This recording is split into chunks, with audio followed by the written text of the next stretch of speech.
Hi there, let's take a look at step 5. So in step 5, we are going to use an HLOOKUP function that looks up the distance and returns a score based on Miles' grade located in that range of the list worksheet. Okay, so let's go ahead and take a look at that range first. So in the lists worksheet, I want to take a look at that thing, the name Miles' grade.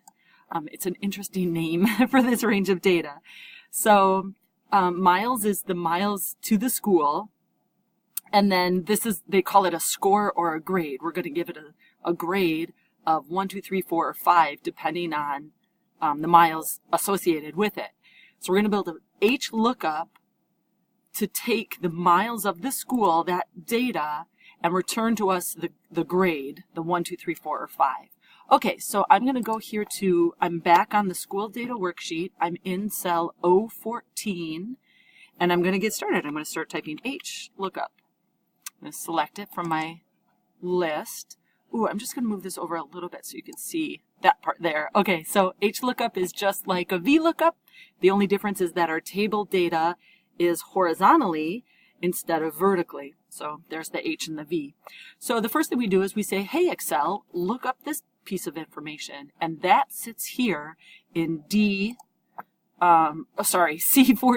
In C14. That's the distance from to the school. All right, now a comma. The next thing that we put in is the table. What's the table that we want to compare this data to? So we want to take the distance and compare it to that table that we just looked at, which was called Miles' grade. So I'm going to start typing miles, and then I'm just going to double click to select it. Okay, another comma. Oops, I'm running out of space. I got to move this over even more. So another comma.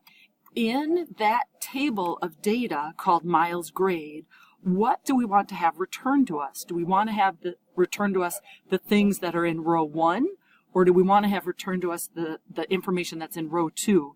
Well, for us, it's the stuff in row 2. So I'm going to type a 2, another comma, and then the last thing that we put in is, do we need this to be an approximate match or an exact match?